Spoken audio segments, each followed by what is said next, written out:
하나님의 나라는 ever increasing kingdom, 끊임없이 증가하는 왕국이라고 했습니다. 주님, 이 시간 끊임없이 진보하고 증가하고 계신 당신의 왕국에 발맞춰 나갈 수 있는 은혜가 있기를 원합니다. 그 당신의 진보와 전진에 우리가 함께 할 수 있는 초청과 그 음성이 이 자리에 울려나게 하시고 우리의 심령을 흔들어 깨우시며 그 하나님의 나라를 진복케 하는 당신의 열심이 이 자리에 부어지게 하여 주시옵소서. 예수님의 이름으로 기도드리옵나이다. 아멘. 네, 우리 말씀을 함께 읽겠습니다. 우리 제목입니다. 제목 함께 봉독하실까요? 시작. 견고한 진을 허무는 자들. 사무엘하 5장 6절에서 7절 말씀입니다. 함께 읽겠습니다. 왕과 그 부하들이 예루살렘으로 가서 그 땅 주민 여부수 사람을 치려하매 그 사람들이 다윗에게 이르되 내가 결코 이리로 들어오지 못하리라. 맹인과 다리 저는 자라도 너를 물리치리라 하니 그들 생각에는 다윗이 이리로 들어오리라 하미나 다윗이 시온 산성을 빼앗았으니 이는 다윗 성이더라. 아멘. 이 성경 전체에서 가장 중요한 선언이 있습니다. 그 선언은 바로 예수님이 십자가에서 외치신 다 이루었다라는 선언입니다. 이 말은 헬라어로 보면 아이페리로, 그러니까 다 지불했다, 내가 다 지불했다라는 뜻입니다. 무엇을 다 지불했다는 말입니까? 우리는 단순히 주님이 우리의 죄가를 지불하셔서 우리가 영생으로 들어갈 수 있게 하셨다라는 말로 우리가 생각하고 제안하기 쉽습니다. 그러나 그분의 십자가가 단순히 심판을 통해 심판의 값을 지불하심으로 우리가 영생에 들어가도록 문을 여신 것으로만 생각한다면 우리가 십자가를 믿고 고백하고 의지해야 할 순간은 평생 두 번입니다. 한 번은 우리가 예수님 믿고 거듭나고 용서를 받기 위한 순간이고, 또 한 번은 우리가 죽어서 심판대 앞에 서게 될 때, 즉 하나님 내가 예수님의 십자가를 의지합니다 하고 영생으로 들어가는 때입니다. 이렇게 이야기할 때 십자가는 그저 영생과 내세로 인도하는 내비게이션이기에 우리가 인생에 계속해서 십자가를 의지하겠다고 말한 바로 바울이 내가 그리스도 예수와 십자가에 못 박히신 것 외에는 아무것도 알지 않기로 작정했다라는 말에 해당될 수 없는 이야기가 되고 맙니다. 십자가는 우리가 천국에 갈 수 있는 길잡이일 뿐만이 아닙니다. 바울이 얘기한 십자가는 우리의 라이프 스타일 전반의 가장 중요한 기준이요, 우리의 일생을 살아가는데 가장 중요한 내비게이션이 된다고 고백하고 있는 것입니다. 그 근간이 이것입니다. 이사야서 53장 말씀을 한번 읽겠습니다. 함께 읽겠습니다. 시작.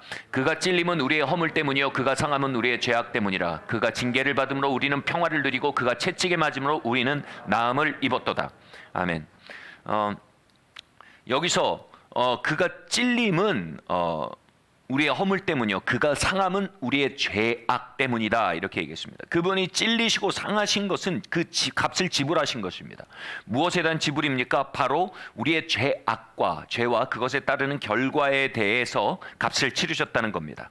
여러분, 죄는 단회적이지 않습니다. 죄는 결과가 따릅니다. 첫 번째로 죄는 한 번 행했을 때 그것을 계속 행하고자 하는 인박임, 역동, 죄어를 우리의 삶에 받아들이게 되는 바로 그 죄의 계속성, 중독을 일으키는 결과를 낳게 됩니다. 두 번째로 죄는요, 우리 안에 후회와 참소와 정죄라는 것을 우리 안에 불러들이게 됩니다. 이 중독과 후회라는 강력한 죄의 결과는요, 우리의 삶에 체념을 형성합니다. 그리고 죄 속에 나를 내던지게 되고, 그리고 그 후회와 체념 속에 우리의 삶을 보내게 만드는 감옥이 되고 맙니다. 그런데 예수님께서는 바로 이 죄악에 대해서 값을 치르셨다는 것입니다. 그래서 우리는 이제 중독과 체념부터 걸어나갈 권리를 가지게 된 것입니다. 그래서 우리가 죄가 있을 때 우리는 반드시 회개해야 합니다. 그뿐 아니라 그 회개의 결과로 우리가 주님의 십자가의 값치르심을 아이페리로, 내가 다 지불했다는 말씀을 믿음으로 그 십자가를 끌어안아야 합니다. 아멘. 네. 두 번째로요, 주님은 우리의 평화를 위해 징계라는 값을 치르셨다고 말합니다. 이 평화는 히브리어로 샬롬이란 뜻입니다. 샬롬은 우리나라 말로 안녕이란 뜻입니다. 굉장히 폭넓은 뜻입니다. 여러분 안녕하십니까? 라고 우리가 인사하죠. 이것과 똑같이 유대인들도 샬롬이라고 인사합니다. 이 샬롬이라는 말을 가장 잘 표현한 말이 있다면 웰빙이라는 단어입니다. 자, 바로 영육혼, 물질적으로 잘 균형이 잡혀서 평화로운 상태를 말하는 것입니다. 우리의 정서가 건강하고요, 그로 말미암아 육도 건강하고요, 우리의 물질 생활도 평온하게 진행되고 있는 상태가 바로 안녕입니다. 우리의 정서가 헐빈하고 우리의 영이 공허함으로 말미암아 우리의 물질에 대한 과도한 집착을 가지고 염려와 탐욕 가운데 그것을 붙들고 있는 상태, 이러한 종류의 분은 웰빙이 아닙니다. 우리의 내면과 육체와 정서와 모든 것이 밸런스가 생기고 그 밸런스 안에서 하나님의 공급과 평화 가운데 우리의 삶 전반이 안녕하게 운영되는 것, 이것이 웰빙인 것입니다. 이것이 샬롬입니다. 여러분, 우리가 주목할 사실은 뭡니까? 주님이 우리의 샬롬을 위해 값을 치르셨다는 것입니다. 또한 주님은 채찍을 맞으셨습니다. 이것은 헛되이 맞으심이 아니요, 바로 우리의 치유를 위해 채찍에 맞으심이라고 이야기하고 있는 것입니다. 우리의 삶에는 내적, 외적으로 다양한 데미지가 형성이 됩니다. 우리가 내적으로 있는 데미지는 뭡니까? 정신적 외상이라고 합니다. 트라우마입니다. 우리의 마음에 형성된 다양한 트라우마, 상처들, 그것은 우리에게 감옥이 되어 우리가 현재를 살고 미래를 살지 못하도록 우리를 가두게 됩니다. 여러분, 마음의 상함과 트라우마가 치유되지 못한 사람은 하나님의 부르심 안으로 들어가지 못합니다. 하나님이 부으시는 오늘의 현재적 은혜와 현재적 역사 가운데 들어가지 못하도록 우리를 잡아당기는 영적 힘, 초자연적 힘 가운데 갇히게 되는 것입니다. 또한 우리의 육체적 질병은 우리의 삶이 fully functioning, 가장 활성적 상태로 나타나는 것을 가둬놓게 됩니다. 우리가 허리가 지나치게 아프다든지, 또 우리의 호흡이 아프다든지, 호흡에 곤란이 있다든지, 소화기관이 좋지 않다든지 할 때 우리는 샬롬 가운데 들어가지 못하게 되며 또 하나님을 섬기는 일에 제한을 받게 되기도 합니다. 하나님의 부르심을 온전히 살아가는데 제한을 받게 되기도 합니다. 이런 정신적, 육체적 감옥으로 역사하는 이 질병들을 대해서 주님이 값을 치르셨다는 것입니다. 그래서 이제 치유가 우리의 것이 됐다는 것입니다. 할렐루야. I paid it all. 이 선언은요, 다 지불하셨다는 겁니다. 이 모든 항목에 대해서 다 값을 지불해서 우리에게 문을 여셨다는 것입니다. 그것을 우리에게 넘겨주셨다는 것입니다. 그러므로 바울이 그 지불 증서인 십자가를 받아들었을 때 그 지불 증서는 그의 삶 전반에 굉장히 강력한 증거가 된 것입니다. 즉, 그 지불 증서를 맞서서 펼쳐져 있는 삶의 현실에 대해서 그는 더 이상 이전과 같이 좌시할 수 없게 된 것입니다. 이렇게 설명해 보겠습니다. 한때 이 숨겨진 조상 땅 찾기 이 열풍이 있었습니다. 우리나라 역사의 특성상 일제시대와 한국 전쟁들을 통과하면서 이 조상들이 가지고 있는 이 유산이죠, 이 땅들이 유실되거나 그 기록들이 후손이 그것을 모르게 되는 경우들이 빈번했습니다. 그런데 자신이 알고 보니 어떤 산이 자신의 조상 것이었고 자신이 상속자였더라 하고 숨겨진 조상 땅을 찾은 간증들이 돌아다니기 시작했습니다. 그것을 통해서 많은 사람들이 숨겨진 조상 땅 찾기를 시도했습니다. 그래서 여러분, 실제로 검색창에 숨겨진 조상 땅 찾기 찾아보세요. 굉장히 많은 프로그램들이 있습니다. 여러분, 한번 생각해 보십시오. 여러분이 숨겨진 조상 땅 찾기를 했는데 세상에 이 광진구 전체 땅 반이 바로 나의 조상의 것이었고 그것이 나의 상속물임을 발견했다고 생각해 봅시다. 여러분, 그것을 발견하고 또 믿게 되는 순간 여러분, 그 사람은 강력한 두 개의 감정을 경험하게 됩니다. 첫 번째로는요, 환희입니다. 그리고 두 번째는 뭘까요? 두 번째는 원통함입니다. 이 대비되는 강렬한 정서를, 에너지를 열심이라고 합니다. 강력한 열심이 생길 겁니다. 무슨 열심입니까? 이걸 회복하고자 하는 열심입니다. 아마 그는 가장 먼저 가족들을 불러 모을 것입니다. 얘들아, 여보, 광진구의 반이 우리 유산이었어. 우리가 이렇게 살아왔다니 너무 원통해. 그것을 모르고 지낸 시간이 있다니 너무 원통해 라고 얘기하는 것입니다. 그래서 여러분 누가복음 18장은요 그 믿음의 현현을 원통함이라고 얘기하는 것입니다. 여기서 말하는 원통함은 쓴마음이 아니에요. 여기서 말하는 원통함은 믿음으로 말미암는 열심을 말합니다. 그래서 그는 법리적인 검토를 하기 시작할 겁니다. 그리고 다양한 그 법률 서비스를 찾아가기 시작할 겁니다. 자기를 도울 사람들을 찾기 시작할 겁니다. 당장 하루 스케줄, 일주일 스케줄, 1년 스케줄이 완전히 바뀌게 될 것입니다. 어쩌면 그 일을 회복하기 위해서 직업을 바꿀지도 모릅니다.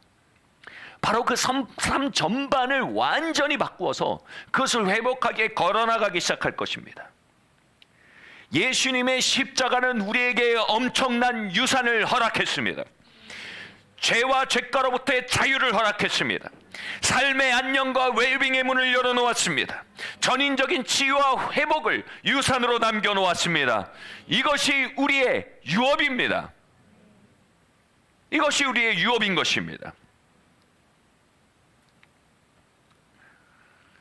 다음 말씀 함께 읽겠습니다. 시작. 다윗이 그 시온산성을 빼앗았으니 이는 다윗성이더라.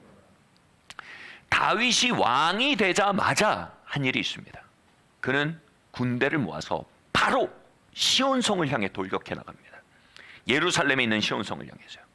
왜 그렇게 했습니까? 이것은 하나님이 이스라엘에게 유업으로 주신 땅 중에 노른자입니다. 하나님이 유업으로 주신 가나안 땅 중에 노른자 중에 노른자가 바로 예루살렘이고, 예루살렘 중에도 시온은 가장 중요한 곳입니다. 그런데 그곳을 아직 여부수 속속들이 점거하고 있었습니다. 바로 그 땅을 회복하기에 되찾기 위해 다윗은 그의 군사를 몰고 나아간 것입니다. 여러분, 부동산의 이 취득 방법 중에 하나가 경매입니다. 이 경매라는 취득 방식은 아주 독특한데요. 먼저 경매 법정에서 대금이 지불되는 순간 그 소유권이 나로 넘어옵니다. 내 것이 됩니다.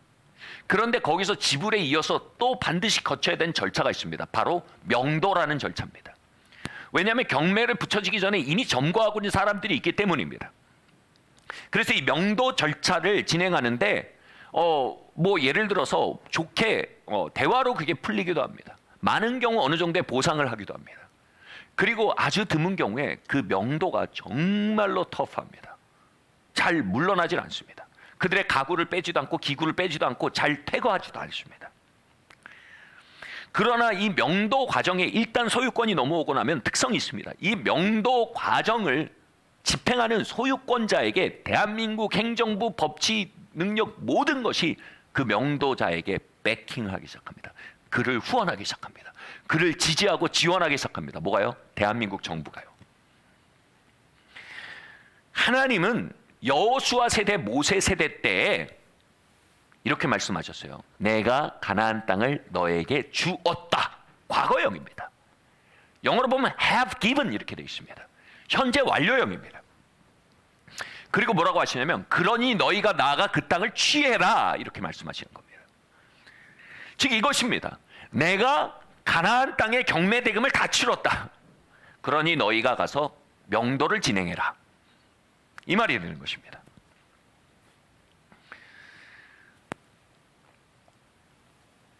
그들이 이미 소유권이 그들에게 넘어온 그것을 차지하기 위해 명도를 집행하게 가나안 땅으로 나아가기 시작할 때 이제는 하나님 나라 정부가 그들의 명도 과정을 후원하기 시작했습니다. 하나님 나라의 능력과 천군 천사들과 그분의 임재와 그분의 지혜와 그분의 용기 주신과 임재가 그 일을 주도해 나가기 시작한 것입니다. 그래서 요단강이 갈라지고 소리를 칠 때 여리고성이 무너지고 그리고 하나님의 인도하심 가운데 그 일들이 이루어져 나가신 것입니다. 하나님의 능력으로 그들은 하나님이 약속하신 하나님이 주신 가나안 땅의 대부분을 회복했습니다. 그러나 아까 말씀드렸듯이 명도 과정이 쉽게 이루어지는 곳도 있고 잘 이루어지지 않는 곳도 있습니다. 아주 명도 과정이 가장 지독히 이루어지지 않았던 땅이 바로 예루살렘 땅이었습니다. 그 중에서도 시온 성이었습니다. 시온이었습니다. 요즘 말로 알박기죠. 여부스 족속들이 아주 강력한 알박기를 하고 있던 곳입니다. 안 나가. 싫어. 안 나가.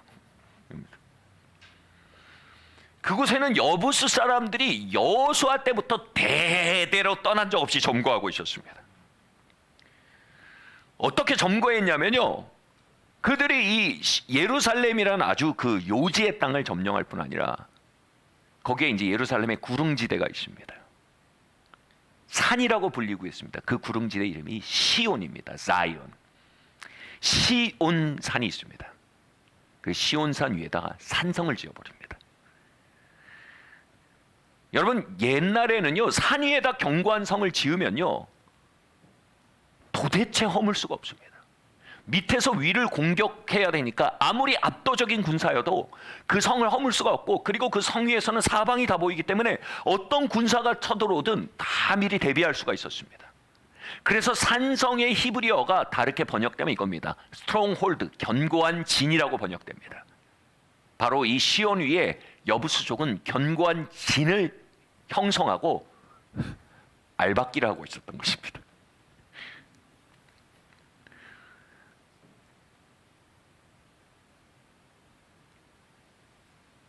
우리의 삶에는 하나님이 말씀하시고 약속하시고 하나님이 주셨으나 그것들을 점거하고 물러나지 않으려고 하는 견고한 진들이 존재합니다.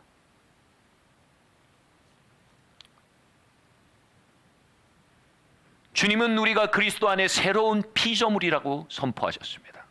그러나 우리의 삶 어느 곳에선간 옛 습관이 견고한 지처럼 남아 퇴거하지 않고 알박기를 하고 있습니다.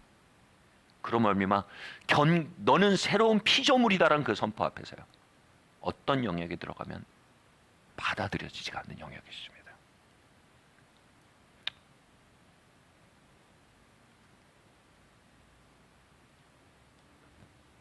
어떤 이들은 마음의 상처와 거절을 끌어안고 살기에 내가 하나님의 권속이다라고 에베소서가 선포하지만 도대체 어디에서도 소속감과 일치를 경험하지 못합니다. 바로 그 거절의 사건과 거절감은 그 안에 견고한 진이 되어서 하나님의 말씀과 약속을 누리지 못하게 만드는 알박기를 하고 있는 것입니다. 어떠한 삶은 마음의 질병과 육체적 질병에 사로잡혀 있습니다. 갇혀 있습니다. 그래서 예수님이 채찍에 맞으심으로 우리가 나음을 입었다라고 선언하고 있으나 그 말씀은 마치 멀리 있는 말씀처럼 공허하게 다가올 뿐입니다. 어떠한 가문은요, 또 불신의 견고한 진, 다툼의 견고한 진, 분노의 견고한 진들을 가지고 있기도 합니다.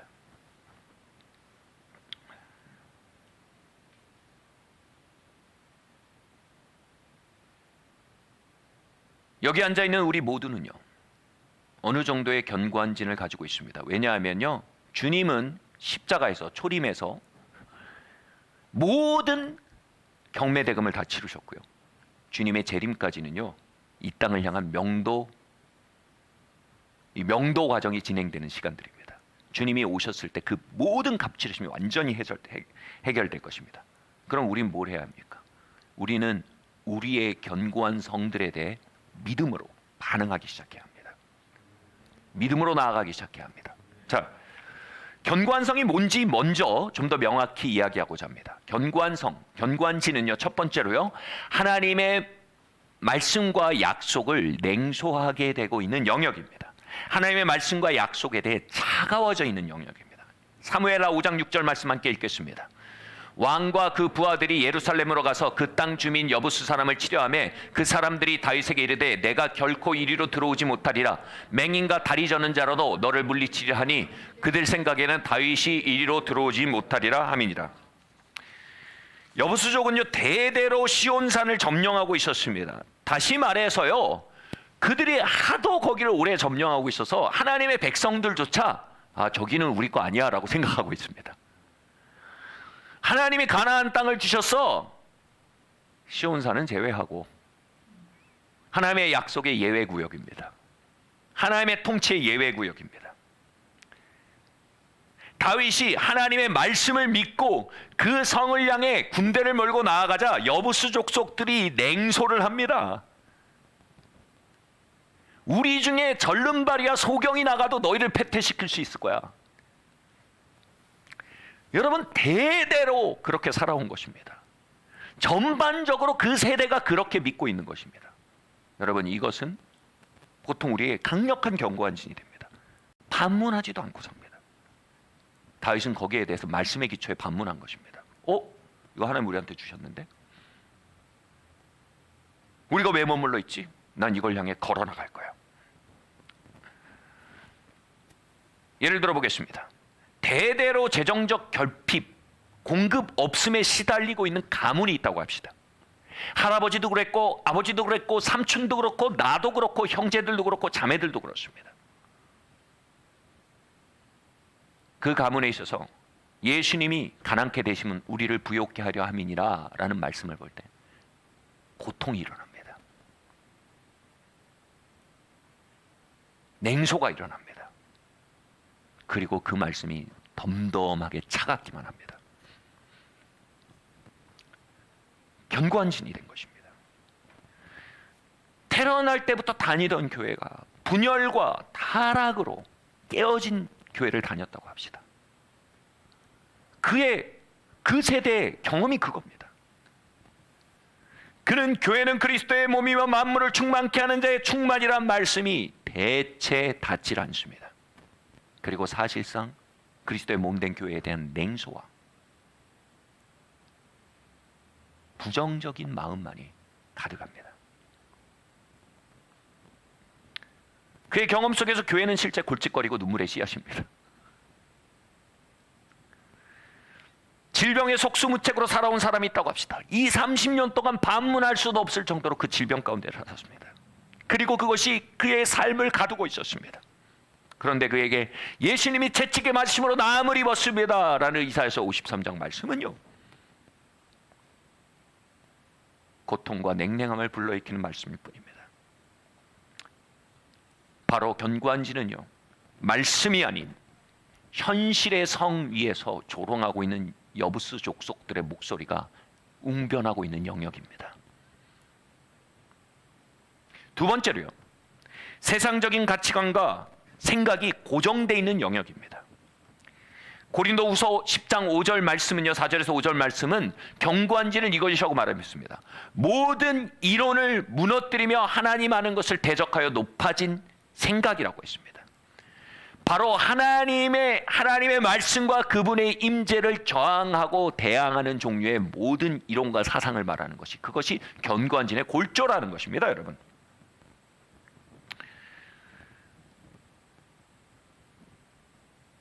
목사님이 얘기합니다. 그래도 이건 이렇게 돼야 되지 않냐? 하나님 말씀이 이렇지 않냐? 그러면 이렇게 이야기합니다. 목사님, 이 바닥이 그렇지가 않아요. 이 바닥이 그렇게 움직이는 바닥이 아니에요.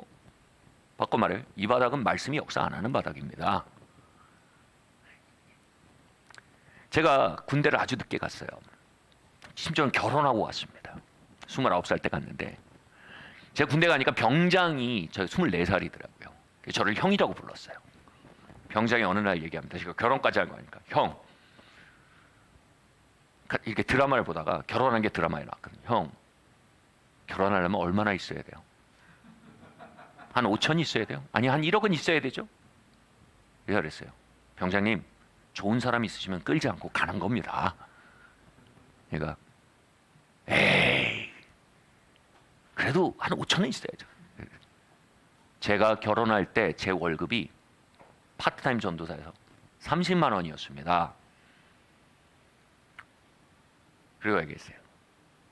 여호와는 나의 목자시니 내게 부족함이 없었습니다. 그러자 그 병장이 이렇게 얘기했어요. 헤헤헤, 형, 그런 게 어디 있어요? 그런 거 보고 누가 와요? 누가 따라와요? 그런 거 보고. 그런 소리 하지 말아요, 형. 네. 하나님의 말씀을 대적하여 높아진 모든 사상과 원리들. 여러분, 이것이 견고한 진입니다. 세 번째로요, 견고한 진은요, 부정적인 과거의 경험이 여전히 쓴 마음의 강물을 토해내고 있는 영역입니다. 히브리서 말씀이 이렇게 말합니다. 히브리서 12장 15절은 이렇게 말합니다. 함께 읽겠습니다. 시작. 너희는 하나님의 은혜에 이르지 못하는 자가 없도록 하고 또 쓴뿌리가 나서 괴롭게 하여 많은 사람이 이로 말미암아 더럽게 되지 않게 하며. 이 말은 이렇게 말합니다. 우리 안에 과거의 상처가 해결되지 않으면 쓴 마음들이 도단하게 되어서 이 쓴 마음은 초자연적인 에너지를 갖는다는 겁니다. 어떤 초자연적인 에너지요? 하나님의 은혜에 이르지 못하게 하는 초자연적인 에너지가 있다는 것입니다. 여러분, 자석은 그냥 돌이 아닙니다. 자석엔 자기장이 있습니다. 그래서 N극과 N극을 대면 서로 밀어내듯이요, 내 안에 쓴 마음은요, 초자연적인 능력을 발휘해야 합니다. 하나님의 은혜에서 N극과 N극이 밀어내도록 나에게 역사하는 힘이 있습니다. 예를 들겠습니다. 여러분, 부모님에 대해서 상처를 가지고 있고 그 쓴 마음을 해결하지 않는다면요, 여러분 삶에 하나님이 보내시는 father figure, mother figure, 권위자들이죠. 하나님은 오늘도 권위자를 통해 우리를 축복하십니다.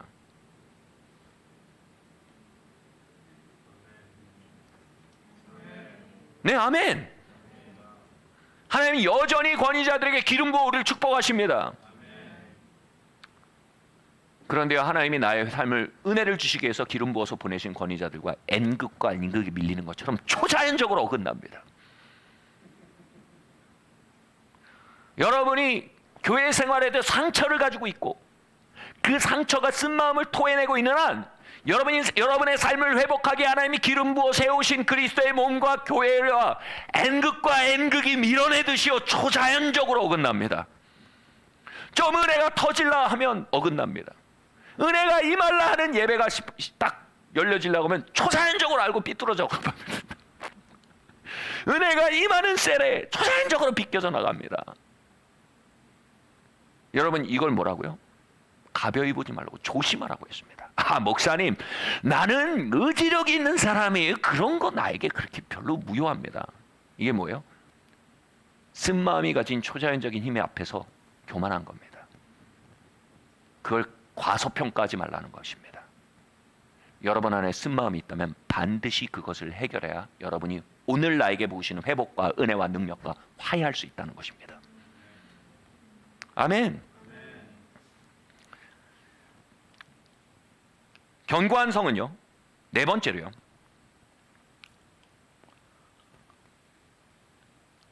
하나님의 임재와 역사가 아닌 마귀의 역사와 열매가 나타나고 있는 영역입니다.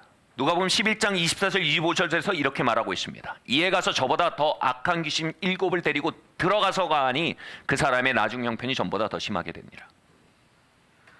여러분, 누가복음 11장은 말합니다. 우리가 악한 영들이 점거할 수 있는 건축물이라는 겁니다. 예수님 우리에 대해서 이렇게 말씀하십니다. 너희가 성령의 전이라 이렇게 말했습니다. 우리의 안에 성령의 임재가 있으면 성령의 열매와 성령의 역사가 나타납니다. 우리 안에 악한 영의 임재가 있으면 그곳에 악한 영의 역사와 그 파괴가 나타납니다.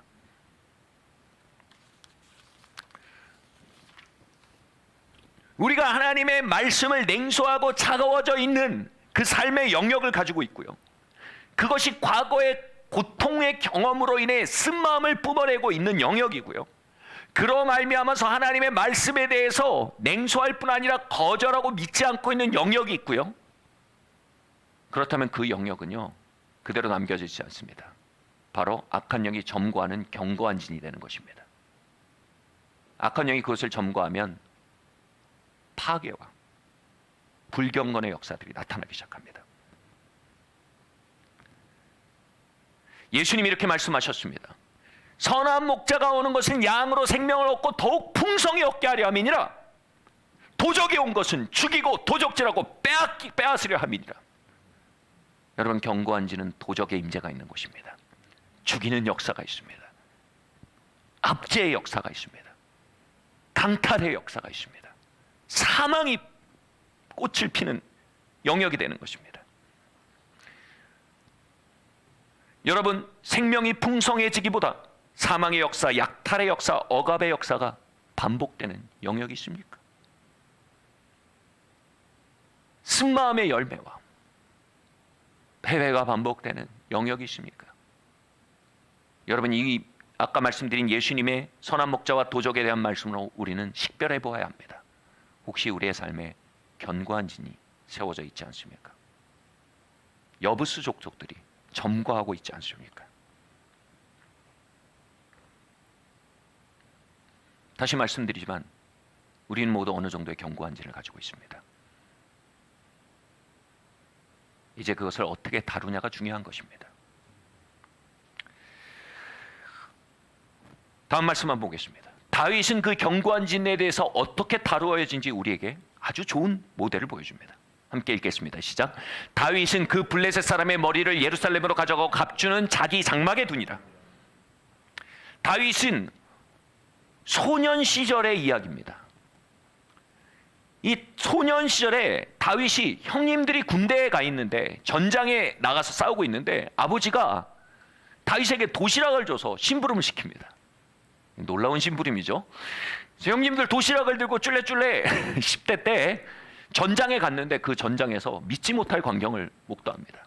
바로 3m, 키가 3m 되는 거인 골리앗이요, 배틀체 같은 어마어마한 창을 들고 병풍 같은 어마어마한 방패를 들고 외치는 겁니다. 야, 하나님이 너희한테 가나안 땅을 주셨다고? 난 그렇게 생각 안 해. 하나님보다 이 창이 더 실제일걸? 하나님이 너에게 그 땅을 주셨다는 약속보다 이 방패가 더 살아있는 것일걸? 하나님의 약속을 너희가 진짜 믿으면 나한테 와봐. 이 땅은 블레셋 거야. 그러면서 하나님의 약속을 조롱하고 비방하며 하나님의 군대를 완전히 모욕하고 있었습니다. 그런데 거기 있는 군대들이요, 다 눈을 피하고 바닥을 끄적이고 있는 겁니다. 다윗이 도시락을 형님한테 건너러 갔다가 형 도시락 여기 있어요. 갑자기 골리앗이 나가는 겁니다. 그리고 얘기합니다. 이 팔레스타인, 이 블레셋 종자가 다윗이 그랬어요. 죄송합니다. 다윗. 이 블레셋 종자가 어디 하나님의 군대를 모욕하며 하나님의 약속을 조롱하는 거냐? 네가 지금 칼과 단창을 자랑하냐? 나는 만군의 여호와 이름으로 너에게 한다. 그에게 그는요 사무엘에게 기름 부음을 받은 뒤였습니다. 여러분, 하나님은요, 여러분 기름 부음, 성령의 기름 부음은 하나님이 우리에게 주신 유업들을 명도 소송하기에 주어진 명도 소송 전문가입니다. 이게 보이는 거예요. 보니까 이거 아니야. 바로 치고 들어가는 겁니다. 그래서 알아요. 자기가 언약 안에 행할 때 명도 소송 전문가이신 성령의 기름 부음이 자신을 배킹한다는 거 알아요. 주변에서 돌을 하나 딱 주워서 근데 기름 부음이 막 느껴져요. 예. 골리앗의 미간에 받쳐 쓰러집니다. 여기서 이 10대 다윗이 엄청난 일 납니다. 큰 칼을 뽑아가지고요, 걸어가서요 골리앗의 목을 썰어냅니다. 아마 아연실색했을 거예요.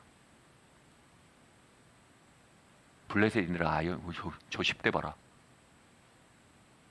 그럼 골리앗 목이 좀 두꺼웠을까요? 한 번에 안 잘립니다. 참혹했을 겁니다. 다윗이 그 목을 썰어냅니다. 그때 이스라엘 진영에서는요, 하나님의 약속이 실제였어. 우린 그 약속 위에 서지 않았는데 저 소년이 그 약속 위에 섰다. 우린 골리앗의 호통 소리 속에서 타협했는데 저 소년이 말씀에 대해 타협하지 않았다.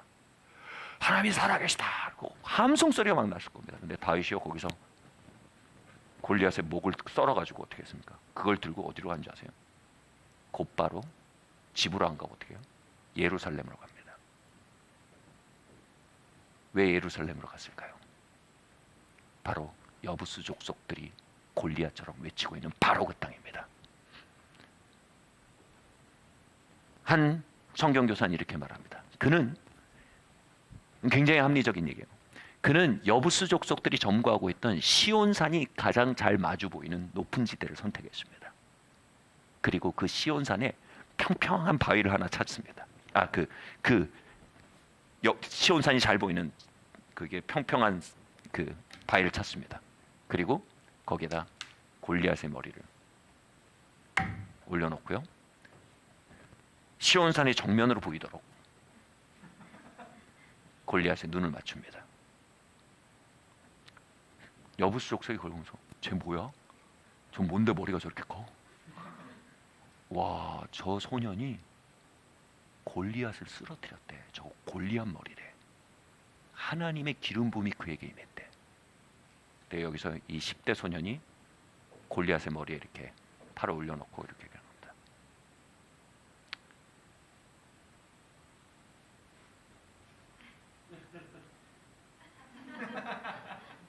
뭔지 아세요? 다음은 너야. 쓰러진 거 봤지? 다음엔 네 차례야. 다음에는 이 하나님의 기름 부음이 너를 겨냥하고 있어. 이제 하나님의 약속이 나타날 때야. 이제 너의 경고화선이 허물어질 때야. 그리고 돌아옵니다.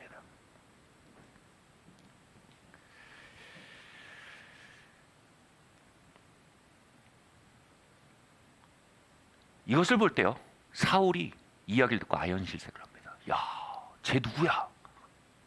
왠지 아세요? 사울은 그 기름 부음에 대한 추억이 있습니다. 그가 이방 민족이 가나안 땅을 침범하고 하나님의 약속을 약탈하려고 한다는 얘기를 들었을 때 하나님의 기름 부음이 임하여서 일어나서 소를 12조각으로 나서 각 지파에 보냅니다. 그리고 나와 함께 이 적들을 몰아내려 싸우지 않는 자는 이 소와 같이 되리라 해서 모든 지파를 다 모아서 그 이방 민족을 밀어냅니다. 그리고 왕이 됐습니다. 바로 그를 왕으로 만들었던 하나님의 기름 부음이 돼. 그게 10대 소년이 임한 걸 본 겁니다. 다음 왕이 쟤구나. 이제 내 시대가 갔구나.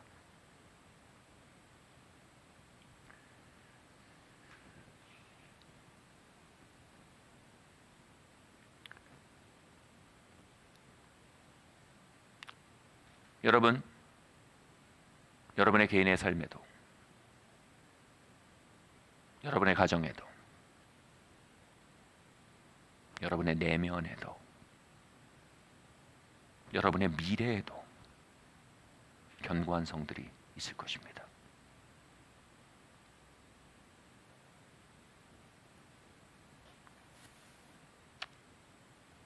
여러분, 그 견고한 성을 향해 어떻게 반응하십니까? 여부스 족속의 비난과 함께 차가워지고 냉소하고 계십니까? 아니면 다윗의 심령으로, 그 열심으로 일어나 말합니까?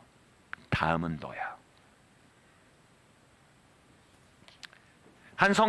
많은 성경학자들은요, 다윗이 골리앗의 머리를 가져갔던 그 언덕의 이름이 골고다 언덕이라고 말합니다. 왜냐하면 골고다라는 말이 바로 해골이란 뜻입니다. 거기에 세계에서 제일 큰 해골이 놓여 있었던 것입니다. 바로 골리앗의 해골입니다. 바로 그 언덕에서 예수님이 십자가에서 죽으셨습니다. 바로 그 언덕에서 예수님이 죽음이라는 거인의 머리를 치셨습니다. 예수님이 바로 그 언덕에서 죽음과 저주와 죄라는 거인의 머리를 치신 것입니다.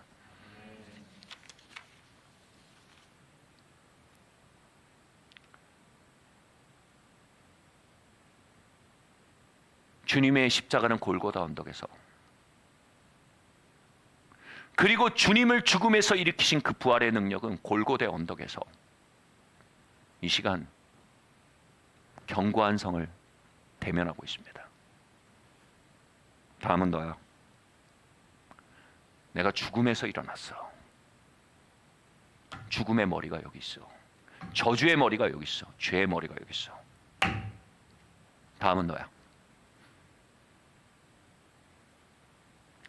여러분, 예수님을 죽음에서 일으킨 그 능력, 그 부활의 생명, 바로 죽음의 머리를 날린 그 생명, 저주의 머리를 날린 그 생명, 그 초자연적인 생명이 우리 안에 들어와 우리를 거듭나게 했습니다. 내 안에 그리스도 영광의 소망, 이 그리스도라는 말이 한국말로 기름 부음입니다. 예수님을 죽음에서 일으킨 그 능력이 바로 여러분 안에 살고 있는 것입니다. 에베소서 1장은 말합니다.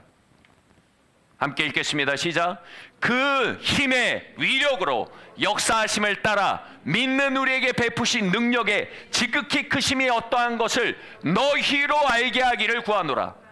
그 능력이 그리스도 안에서 역사하사 죽은 자들 가운데서 우리를 다시 살리시고 하늘에서 자기의 오른편에 앉히사 모든 통치와 권세와 능력과 주권과 이 세상뿐 아니라 오는 세상에 일컫는 모든 이름 위에 뛰어나게 하시고 또 만물 위에 만물을 그 발 아래 복종하게 하시고 그를 만물 위에 교회의 머리로 삼으셨느니라.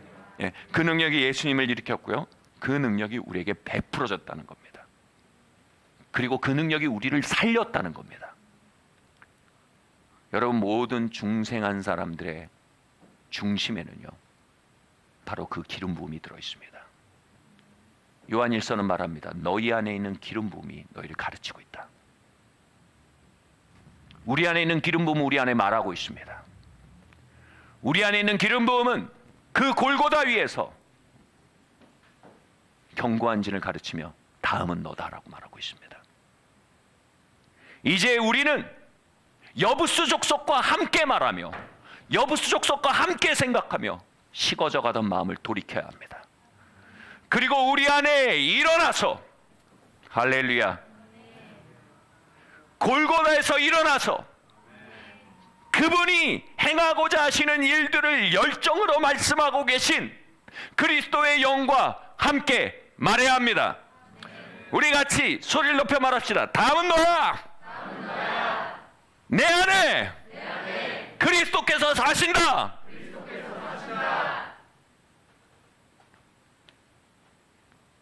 여러분, 이거 제가 했던 거잖아요. 그러니까 또 하는 건 여러분 하라고 하는 거예요. 다음은 너야. 예수님의 이름으로 죽음이 무너졌듯 너를 무너뜨릴 것이며 죄의 세력이 무너졌듯 너는 붕괴될 것이다. 내 안에 계신 예수와 함께 내 안에 있는 그리스도의 이름으로 나는 널 무너뜨릴 거야.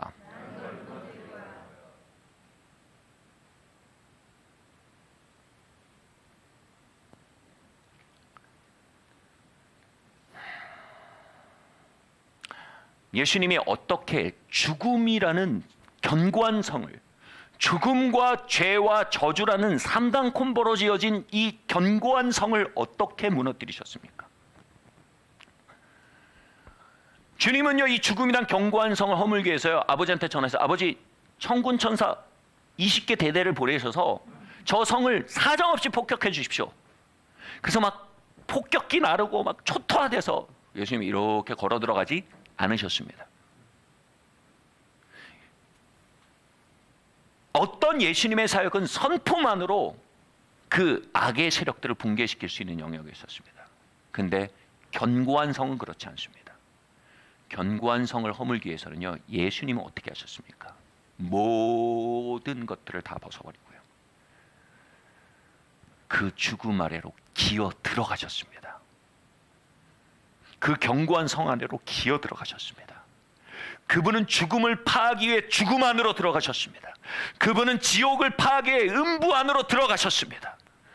그리고 죽음 한가운데서 일어나셨습니다. 지옥 한가운데서 일어나셨습니다. 그렇게 함으로 죽음과 지옥을 정복하신 것입니다. 이것이 바로 다윗이 견고한 성을 허문 방식입니다. 다윗은 압도적인 전력으로 항상 승리해왔습니다. 그러나 견고한 성은 다른 전략을 써야 했습니다. 이 견고한 성은 밖에서 힘으로 밀어붙여서 무너뜨릴 수 있는 종류의 것이 아닙니다. 아니 목사님, 밖에서 포위해서 굶어 죽을 때까지 견디면 되잖아요. 기다리면 되잖아요. 이렇게 얘기할 수 있지만 여러분, 견고한 성은 그렇게 허술한 성이 아닙니다. 이 시온성을 어떻게 여부수 족속이 지었냐면요, 기온샘이라고요, 시온산 아주 옆에 가까운 곳에 샘이 있습니다. 이 샘에서 풍성한 물이 흘러나오는데요, 그 샘으로부터 지하수로를 뚫었어요. 독한 사람들이에요. 지하수를 10m 정도로 지하수로를 뚫어서 그 물이 흘러 들어와서요, 바로 이 시온성 바로 밑에 15m 지하 정도의 깊이에 지하 저수지가 생기게 만들었습니다. 그래서 그들은 그 지하 저수지로부터 365일 충분한 물을 길어낼 수 있었습니다.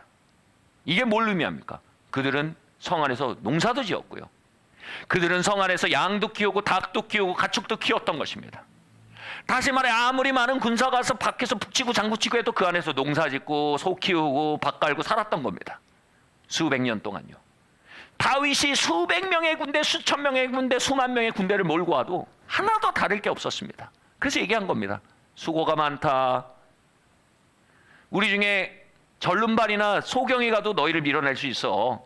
이건 안 되는 일이야. 라고 말할 수 있었던 거예요. 근데 다윗은요, 이 견고한 성 허물기에서 바로 그 수로를 이용해야 한다는 것을 알았습니다. 그는 이렇게 말합니다.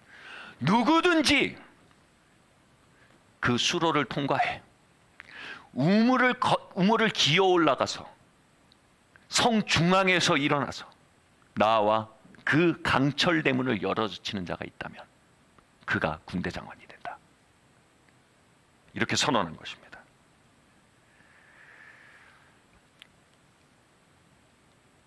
이 군대 장관이란, 다윗의 군대 장관은 그냥 군대 장관이 아닙니다. 여러분, 그냥 감투가 아닙니다. 여러분, 다윗의 용사들의 기록을 보면 정말 심각합니다. 얼마나 심각하냐면요, 그 중에 한 용사는요, 이런 얘기, 이런 영웅담이 있어요. 아니, 막 있는데 막 블레셋 사람들이 막 쳐들어오더라. 그래서 칼 하나 들고 덤벼들었어, 나 혼자. 그래서 계속 싸웠지? 싸움이 끝나고 보니까 800명이 뒤에 누워있더라. 헐. 옆에 또 다른 용사가 말합니다. 야, 참 인상적이다. 나도 비슷한 얘기가 있어. 추수 때였어요. 성경에 다 있는 얘기입니다. 추수 때였어. 근데 우리 추수를 빼먹으려고 블레셋 군인들이 막 몰려오더라. 다 도망가는 거야, 이 겁쟁이들이.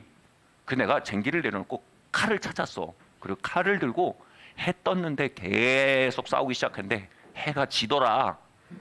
계속 싸웠어. 다 죽이고 나니까 수백 명이 누워있더라. 근데 그거 알아? 내 손이 안 펴지는 거야. 칼이랑 손이 붙어버렸어. 뼈가 굳어버렸어. 옆에서 다른 용사가 입니다. 와, 진짜 인상적이다. 나도 비슷한 얘기가 있어. 우리 다윗 왕이 골리앗을 죽였잖아. 근데 그거 알아? 너네 골리앗 동생이 있었다는 거? 걔도 키가 3m야. 블레셋 애들이 그 옛 전략을 또 쓰더라. 거인 전략. 근데 어떻게 다윗 왕 보고 또 나가라 그래? 내가 나갔지. 나가서 칼로 베어 넘겨뜨려 버렸어. 그리고 그 뒤로 블레셋이 더 이상 거인 전략을 안 쓰더라. 막 이런 용사들이요, 디글디글한 게 다윗의 그들의 위해 기름 부음이 있었다고 얘기합니다. 하나님의 기름 부으심으로 알미하며 정말 초자연적인 승리를 거두던 군대였습니다. 하나님의 군대였습니다. 근데 여러분, 그 군대 장관입니다. 이거는 여러분 엄청난 영적 승진입니다. 이건 엄청난 영적 권위입니다. 아멘? 다윗이요, 누구든, 여러분 그런 정도의 어려운 미션입니다. 누구든 저 견고한 성을 안으로 들어가 열어젖힌 자가 있으면 그가 군대 장관이다라고 선언합니다. 그 얘기를 듣고요, 군대 장관? 800명을 죽인 자의 보스가 되는 거야? 거인을 죽인 자의 보스가 되는 거야? 야, 이거 해볼 만한데? 하고 일어난 자가 있어요. 그가 누구였는지 아세요? 바로 요압이었습니다. 다윗 왕이시여, 내가 한번 가보겠습니다. 그 다윗 왕에게 물었어요. 정말 그 우물로 가는 것밖에 길이 없습니까? 그거밖에 길이 없어. 다른 길은 없어. 견고한지는 그렇게 할 수밖에 없어. 그러면 수로로 기어 들어가야 된다는 얘기잖아요. 15m나. 맞아. 근데 15m 아니야. 입수로는 걔네들이 지키고 있어. 거기 우물에 독 풀면 다 죽잖아. 그러니까 다 지키고 있어. 그러니까 배수로로 들어가야 돼. 배수로는 150m였어요. 플러스 배수로잖아요. 왜냐하면 이게 고여 있으면 그냥 썩잖아요, 물이. 그러니까 들어와서 계속 나가야 돼요. 이게 뭐예요? 계속해서 물이 쏟아져 나오는 거예요. 150m를 아주 좁은 수로를 통해서 물이 계속 쏟아져 나온 대로 기어 들어가야 되는 겁니다. 아마 요압이 잠깐 후회했을 거예요. 아, 이거 괜히 한다고 나섰다. 낮에는 절대 못 가죠. 다 보이잖아요. 밤 12시에 요압은 갑니다. 칼도 가져가면 안 되죠. 여러분, 칼 가져가면 그 좁은 수로를 짓는데 덜컥 하면 그냥 죽는 거죠. 당연히 횃불도 없습니다. 기어가야 되는데요. 물속을요. 150m를요. 요압은 갑옷도 다 벗고요. 거의 알몸이었을 겁니다. 칼도 내렸고요. 횃불도 없고요. 밤 12시에 배수로 앞에 섭니다. 이거 될까? 배수로 앞을 보니까 까맣고 까만 물만 계속 나옵니다. 들어갑니다. 그 배수로를 향해 기어 들어가기 시작합니다. 아무것도 보이지 않는 흑암 속에 그는 역류를 통과하며 나아갑니다. 그는 거기에서 사울 왕의 초기 경험을 합니다. 다윗 왕의 초기 경험을 합니다. 바로 유업을 회복하기에 나아가는 자들 백킹하는 명도 전문가 성령의 임재를 경험하는 것입니다. 성령의 기름 부음이 그와 함께합니다. 왜냐하면 시온산은 예수님이 값치른 산이거든요. 시온산은 하나님이 주신 산이거든요. 그 명도에 하나님 나라의 능력이 함께하는 것입니다. 여러분, 이것이요 우리가 견고한 진을 얻기 위해 통과해야 할 길입니다. 우리는 말 그대로 견고한 진 밑에 있는 까만 수로를 기어 들어가야 합니다. 그것은 아무것도 보이지 않는 어두운 통로입니다. 그것을 믿음과 기도의 걸음으로 기어 들어가야 하는 것입니다. 까맣게 쏟아져 나오는 쓴마음과 불신의 역류를 거스르면서요 아무도 없는 홀로 걸어가는 그 외로운 통로를 뚫고 나가야 합니다. 성령의 기름 부음 하나를 의지해서 말입니다. 견고한 지는 그렇게만 정복됩니다. 오래전에 교회를 개척한 초기에 한 성도가 얼굴이 파래져서 퇴근해서 교회에 왔습니다. 얘기를 들어보니 이랬습니다. 그녀는 가족 치유를 공부하고 있는 대학원생이었는데 실습지, 인턴으로 실습지에 배치된 곳이 격리병동이 존재하는 아주 큰 정신병동이었습니다. 그런데 그 정신병동은 바로 그녀의 아버지가 정신질환으로 평생 고통받으셨는데 그 아버지를 어린 시절부터 항상 모시고 갔던 바로 그 병원인 것입니다. 그것으로 인해 온 가정이 고통받고 그녀의 어린 시절도 완전히 고통받고 살았던 것입니다. 바로 그 가정의 견고한 진이었으며 그녀의 삶의 견고한 진이었던 것입니다. 그녀는 그 기억을 지우고 싶었고 잊어버리고 싶었고 도망치고 싶었습니다. 그것은 깊은 트라우마였습니다. 하나님이 살아계시지 않는 땅인 것 같았고 여부스 족속이 그의 삶에 대해 하나님의 선하심을 조롱하고 있던 땅이었습니다. 동시에 그 질병은 그녀의 가정에 거대한 견고한 진이었습니다.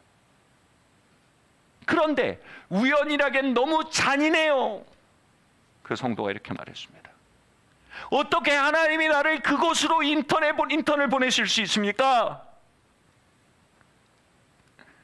그녀는 출근할 때마다 마치 어두운 수로 쓴마음과 불신과 조롱이 계속 쏟아져 나오는 것 같은 그 어두운 수로를 기어 들어가는 경험을 한 것입니다.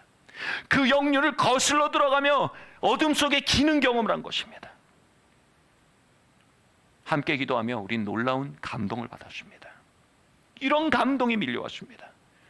너는 오래전에 정신질환에 희생된 가정의 일원으로 그 병원을 드나들었다. 그러나 이제는 정신질환이 짓밟은 사람들과 그 가족들을 건지기 위해 그곳에 보내진 것이다. 너는 희생자가 아닌 정복자로 그곳에 보내졌으며 너는 희생자가 아닌 치유자로 그곳에 파송된 것이다.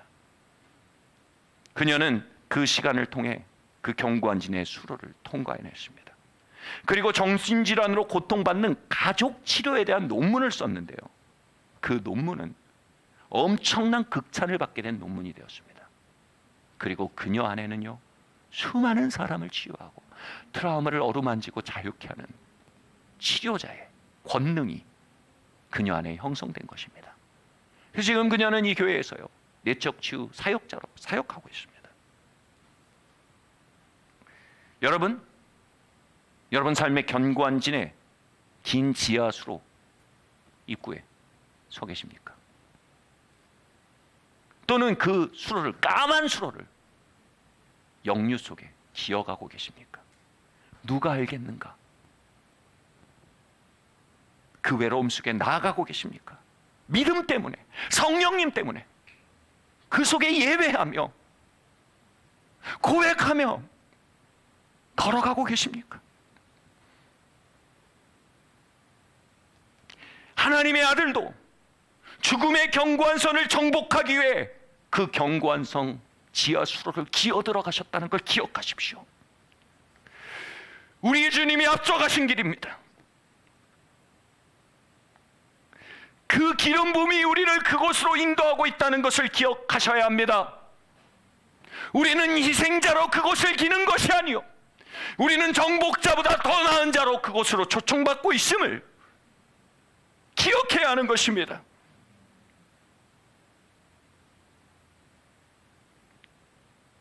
그 견고한 진 밑으로 기어 들어갈 줄 아는 자들만이 그 견고한 진을 안으로부터 열어젖힐 수 있는 자들이 될 수 있는 것입니다. 요압은 다윗의 조카였습니다. 저는 처음엔 요압이 다윗의 조카이기 때문에 군대 장관이 됐다고 생각했습니다. 위대한 다윗도 결국은 낙하산 인사? 이렇게 생각했습니다. 네, 전혀 아니었습니다. 성경 구절은 분명히 말하고 있습니다. 다윗이 이렇게 했습니다.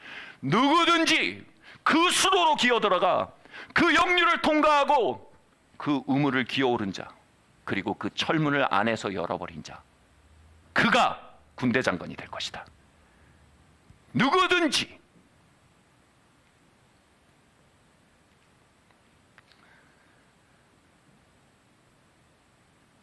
여러분, 하나님의 왕국의 권세는 견고한 진을 정복한 자들이 가지게 되는 것입니다.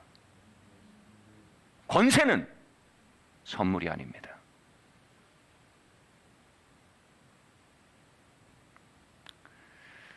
예수님은 당신 앞에 있는 잔을 불평하지 않고 마셨습니다. 바로 말씀드린 그 사망의 견고한 진, 지옥의 견고한 진 지하수로로 기어들어가 우물을 뚫고 올라가 하나님의 백성들에게 그 철문을 열어 새롭고 산 길을 내신 것입니다.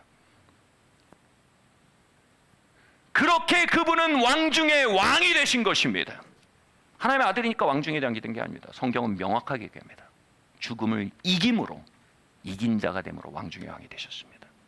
여기서 주목할 표현이 뭡니까? 왕 중의 왕입니다. 그분은 왕들을 다스리는 왕입니다. 그분은 우리 왕입니다. 그 얘기는 뭡니까? 우리는 왕이어야 합니다. 다시 말합니다. 우리는 왕이어야 합니다. 우리는 왕의 부름이 있습니다.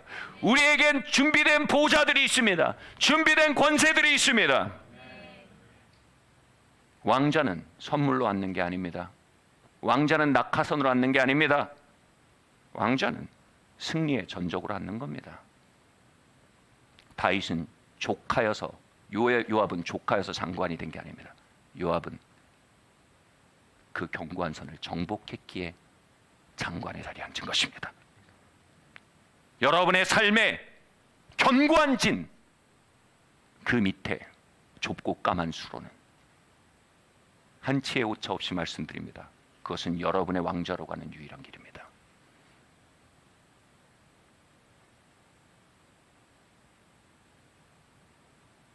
숏컷은 없습니다. 히브리서 말합니다. 그 아들조차 죽기까지 순종함으로 보좌에 앉으셨다면 하물며 우리이겠느냐.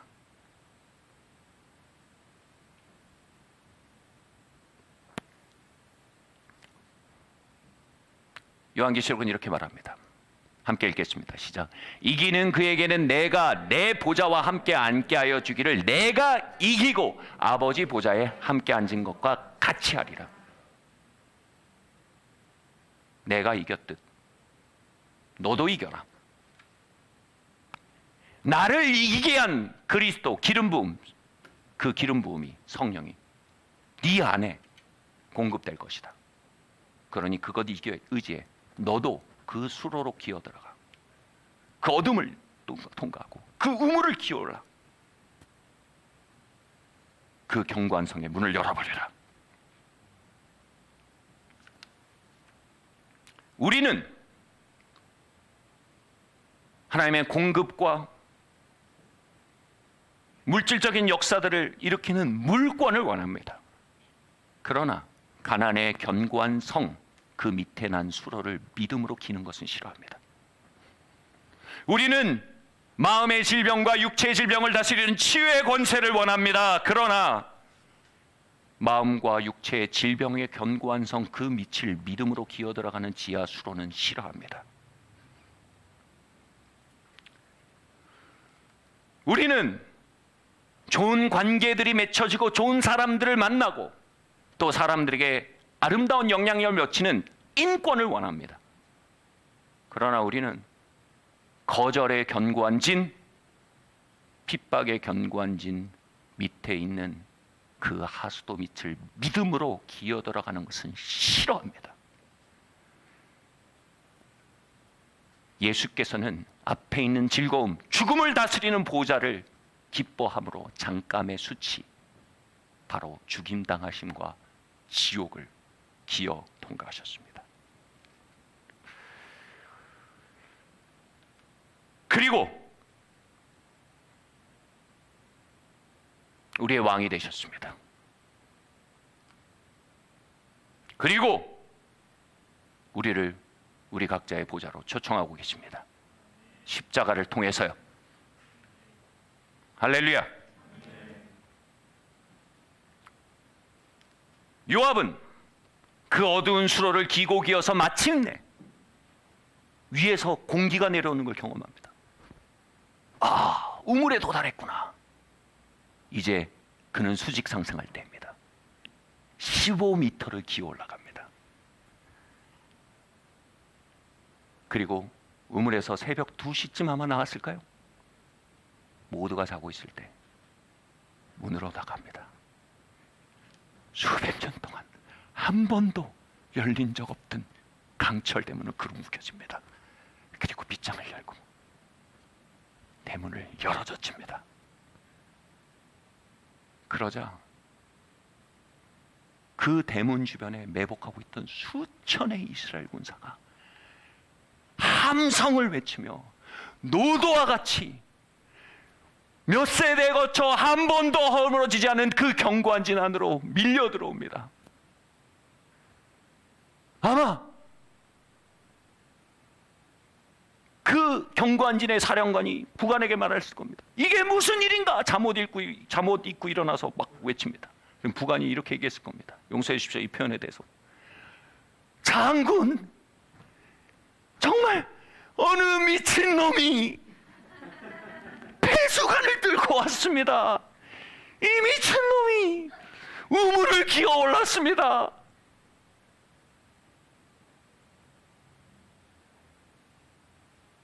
영어 표현으로 crazy는요, 때론 칭찬입니다. 여러분, 우리는 주님의 기름 부음으로 crazy해져야 합니다. 우리는 주님의 말씀 앞에 crazy해져야 합니다.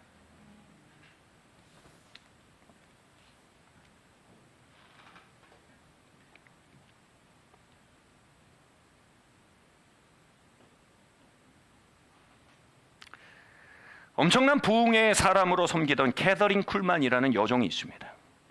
그녀의 집회에는 엄청난 하나님의 임재와 치유가 함께했습니다. 기적이 함께했습니다. 그녀는 이렇게 물었습니다. 주님, 왜 저를 택하셨습니까? 그때 사역은요 굉장히 남성 편향성이 강하던 때였습니다. 왜 여자인 저를 택하셨습니까? 라고 물었습니다. 그러니까 주님이 이렇게 말씀하셨어요. 사실은 캐서린, 너는 세 번째 선택이었어. 나는 2명의 남자를 먼저 선택했어. 근데요 주님, 왜? 그들이 거절했어. 그래서 난 너를 선택했어. 그녀는 이렇게 말합니다.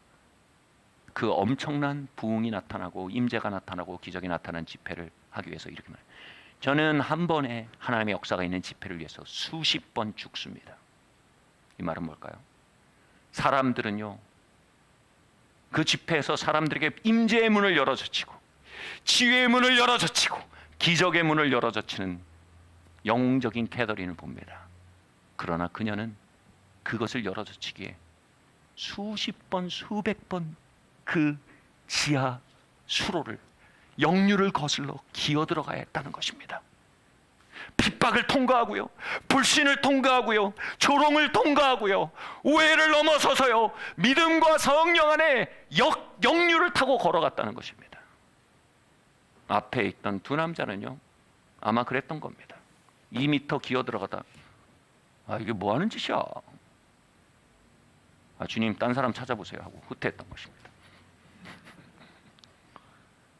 캐서린은요, 주님 당신이 가시니 나도 갑니다.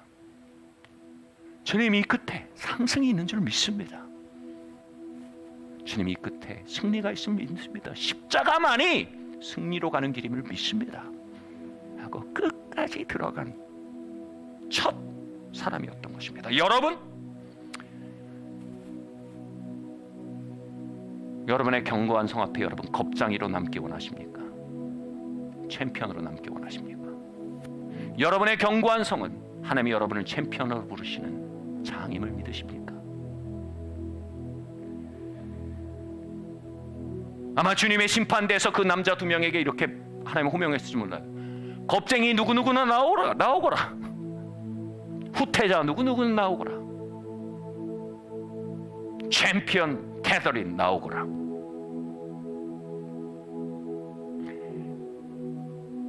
그 수로는 챔피언과 겁장이가 달리는 것입니다. 그 좁고 아무것도 없고 아무도 안 보는 그 수로 같은 그곳이요, 내 인생의 갈림길이라는 겁니다. 여러분, 왕자로 가는 길이 견고한 성 및 좁은 배수구라면 믿으시겠습니까? 부활로 가는 길이 십자가란 걸 믿는 게 성도입니다. 우리의 삶에 정확히 그걸 믿는 게 성도인 겁니다. 그 배수구 끝에, 그 견고한 진을 거슬러 올라가는 그 배수구 끝에 우리는 결국 승리를 보게 될 것이며, 우리의 두 손으로 수백 년 동안 열리지 않던, 수십 년 동안 열리지 않던 그 강철 문을 열어젖힐 것이며, 그것을 통해 그 영역에 하나님의 천군 천사와 수많은 성도들과 수많은 사람들이, 하나님의 역사들이 쏟아져 들어오게 만들 그 일을 향해 우리가 초청받고 있다는 걸 믿으십니까, 여러분? 요한계시록 말씀입니다. 함께 읽겠습니다. 장로 중에 한 사람이 내게 말하되 울지 마라. 유다 지파의 사자 다윗의 뿌리가 이기었으니 이 두루마리와 7인을 떼시리라. 요압이 경관진을 열었을 때, 경관진의 문을 열었을 때 그것은 단순히 하나의 대문을 연 것이 아닙니다. 그는 하나님이 가져오시는 새 시대의 문을 연 것입니다. 하나님은 다윗 왕국을 시온산에서 시작하길 원하셨습니다. 그곳에 다윗성을 세워 시온산으로부터 온 가나안을 통치하기로 결정하고 그것을 통해 왕정의 시대를 열기 위해 예비하고 계셨고, 수많은 선지자를 통해 그걸 예언하고 있었습니다. 그 예언들이 견고한 성 하나로 막혀 있었던 것입니다. 요압이 그 문을 열었을 때 그는 새로운 시대의 문을 연 것입니다. 하나님의 예언의 성취의 문을 연 것입니다. 하나님의 역사와 계획의 문을 연 것입니다. 믿으십시오. 여러분의 가문에 하나님의 계획이 있습니다. 믿으십시오. 여러분의 삶을 향한 하나님의 부르심이 있습니다. 믿으십시오. 여러분의 삶을 향한 하나님의 예언적 목적이 있습니다. 여러분은 선택된 사람들입니다. 여러분들은 예언의 자녀입니다. 여러분은 유업이 있는 상속자들입니다. 우리 가문의 부르심이 그 견고한 진 앞에 물러나는 겁쟁이들로 인해 수십 년간 지연된다면요, 우리가 그 겁쟁이 리스트에 이름을 올린다면요,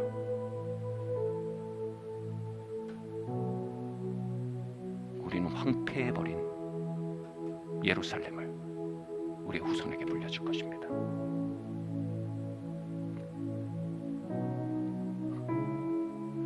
저는 챔피언으로 남기 원합니다. 주님은 이 나라 이 땅을 향한 계획이 있으십니다. 자기 연민과 피해의식과 투덜거림 속에 자기의 수로로부터 물러나는 이들만 가득하다면요, 그분의 계획은 그 강철대문 앞에 멈춰설 수 있습니다. 그러나 그분은 그 역사를 위해 오늘도 수로를 향해 기어들어가는 자들을 준비하고 계신 것입니다.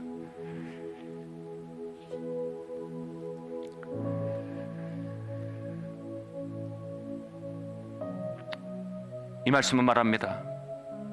다윗의 사자, 유다 지파의 사자 다윗의 뿌리가 이기었으니, 하나님은 하늘의 두루마기를 가지고 계셨습니다. 하나님의 계획입니다.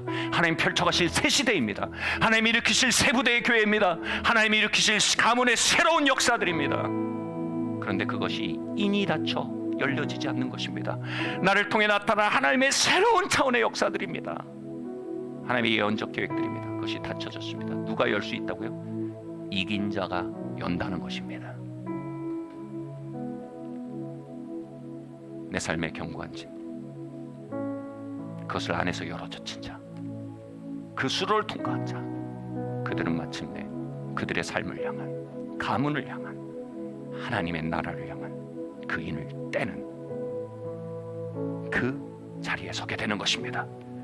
할렐루야. 이사야서는 말합니다. 그의 정권과 화평과 번창함이 끝이 없으며 다윗의 왕자와 그 왕국의 위에 군림하여 그것을 정비하고 이제로부터 영원토록 판단과 공의와 정의로 그것을 굳게 세우리라. 영어 성경으로는 그분의 왕국은 ever increasing kingdom이라고 기록되십니다. 계속해서 전진하고 있는 나라인 것입니다.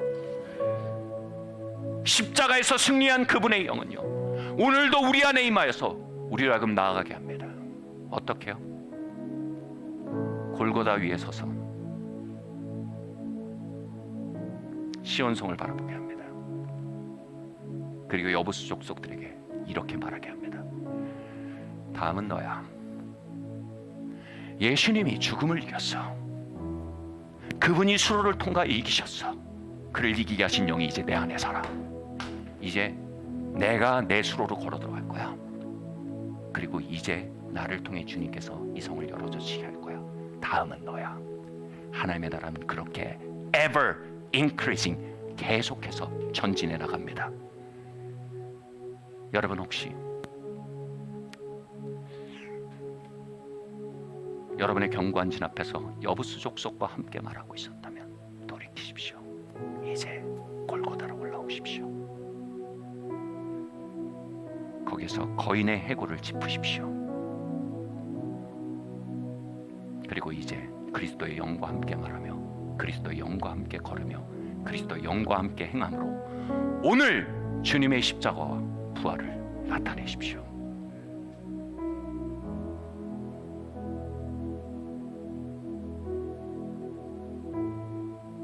할렐루야. 자리에서 일어납시다.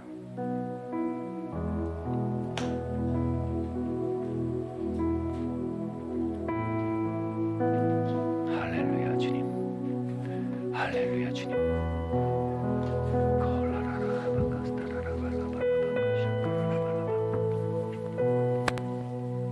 우리 안에 잠자던 기름 부음의 소리를 들으십시오. 그 씁쓸한 배수로에서 흘러나오는 검은 물이 말하기를 그치게 하십시오.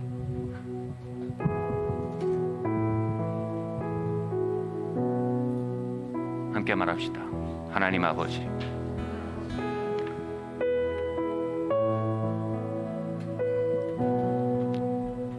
경관진 중심으로 형성된 나의 사고와 정서와 인격을 회개합니다.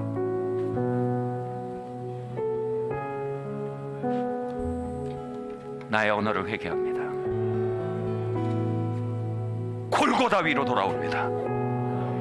갈보리 십자가 위로 돌아옵니다. 갈보리 십자가 위로 갈보리 위에서 그 부활의 능력과 함께 그 부활의 능력 다윗의 뿌리와 함께 다윗의 뿌리와 함께 이제 말합니다. 이제 말합니다. 다음은 너야. 이제 너가 무너질 때야. 이제 나를 통해 이제 나를 통해 그리스도의 생명이 일할 때야. 그리스도의 생명이 일할 때 주님 이 시간 같이 말할게요. 주님 이 시간 주님 이 시간 모든 여부수 족속의 목소리를 모든 여부수족의 목소리를 회개합니다. 회개합니다. 내 삶의 견고한 진들을 다른 방식으로 바라보도록 축복하여 주시옵소서. 축복하여 주시옵소서. 할렐루야. 주님, 여러분 마음으로 주님 앞에 돌이키세요. 주님 앞에 돌이키세요. 주님 갈보리로 돌아갑니다. 주님 갈보리로 돌아갑니다. 그 수로 안에 기고 계신 분들에게 말씀하십니다. 나아가라. 내가 그 길을 걸었다. 그것이 참된 승진의 길이며 그것이 참된 승진의 길과 상승의 길이라. 나아가라. 그리고 주님께서 우리 안에 이렇게 말씀하십니다. 주님과 함께 말합시다.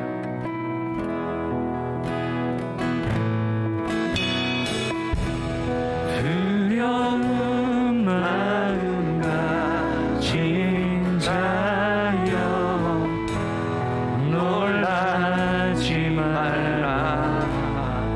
대언하세요. 주 너의 하나님, 주 너의 하나님 강한 손으로 주 이름 부를 때 구하시리.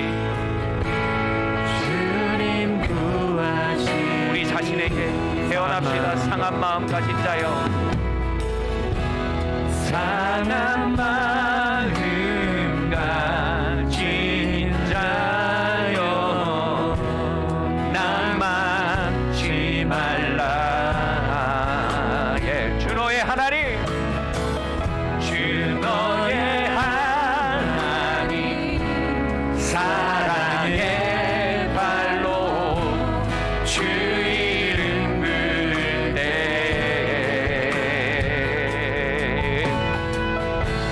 주님 구하시리.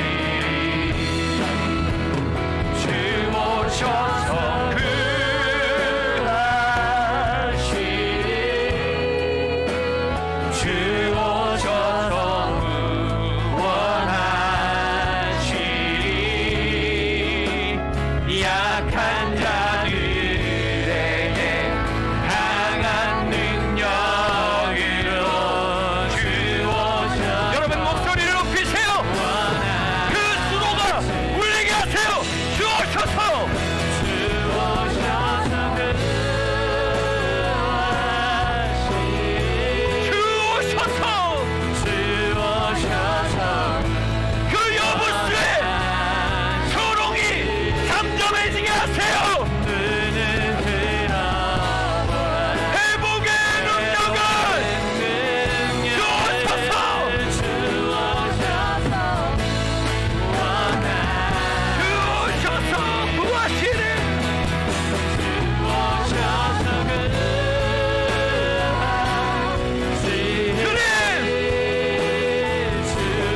새로운 걸음 더 나아가도록 내게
주님, 나의 영이 ever increasing kingdom, 쇠함이 없이 증가하는 그 왕국과 함께 걷기 원합니다. 나의 영을 초청하여 주십시오. 결박들을 끊으시고 나의 영을 그 행보에 초청하여 주시고, 주님 기도합니다. 견고한 진이 장악한 나의 시온 위에 주님의 통치가 임하기를 원합니다.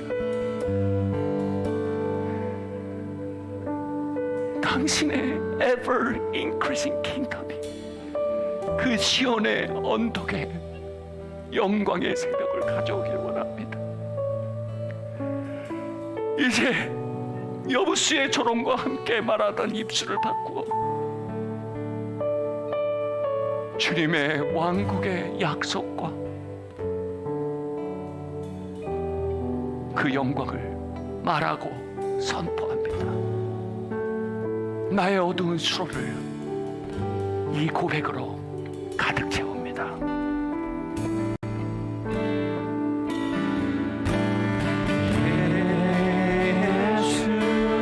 하나님의 공의,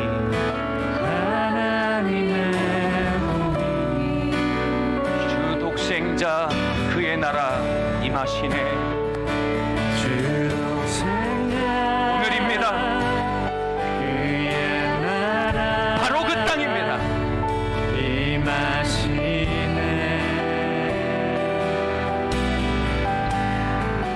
예수 제물이 되신 주, 그 이름을 높입시다. 할렐루야. 제물이 되신 주,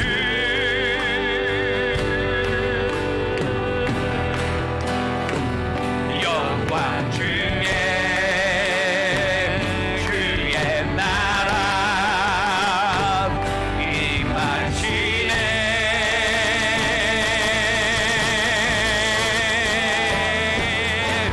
주의 나라 영원하네.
주의 주권과 주의 통치와 주의 나라 힘과 권세 임하네. 예, 여러분 지옥과 사망을 울리도록 다 같이 함께 고백합시다. 주의 나라, 주의 나라 영원하며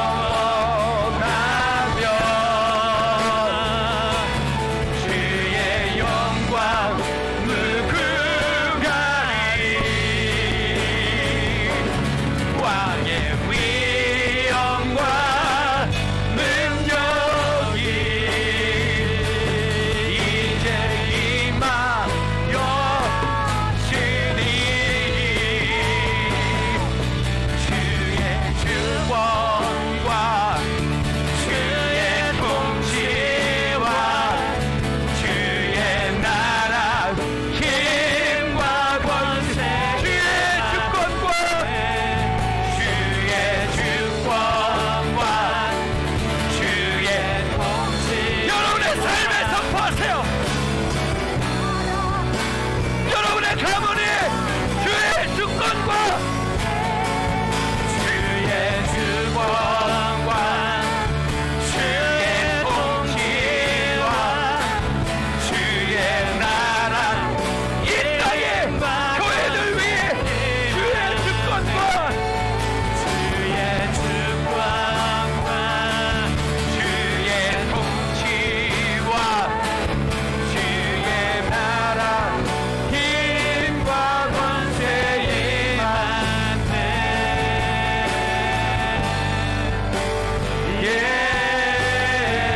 예수 하나님의 복이.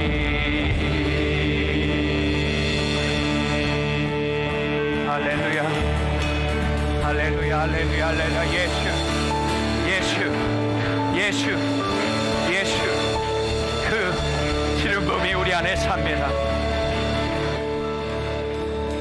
주님, 우리의 모든 쓴 것들을 열어드립니다. 주님, 우리의 모든 세대와 집단적인 반문 없는 불신을 주님께 열어드립니다.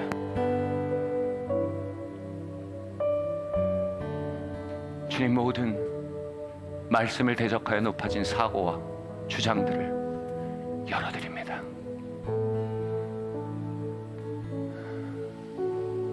우리의 작은 경험으로 제한해버린 당신의 왕국을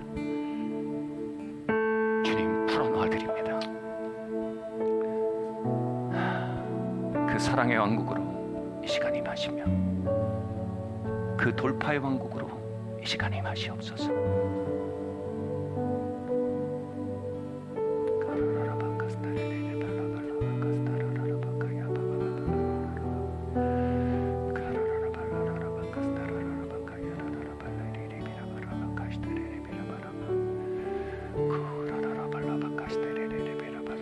주님 임하세요. 주님, 우리 안에 도적들의 임재와 역사들을 당신 앞에 열어드립니다.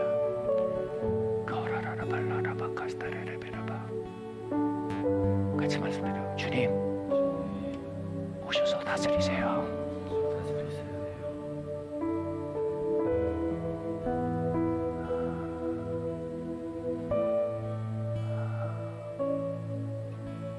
주님, 감사드립니다. Ever increasing kingdom의 전진이 계속되는 한 해 되게 하여 주시옵소서. 예수님의 이름으로 기도드립니다. 이 시간에는 우리 마음을 담아 주님께 봉헌하며 나아가시겠습니다.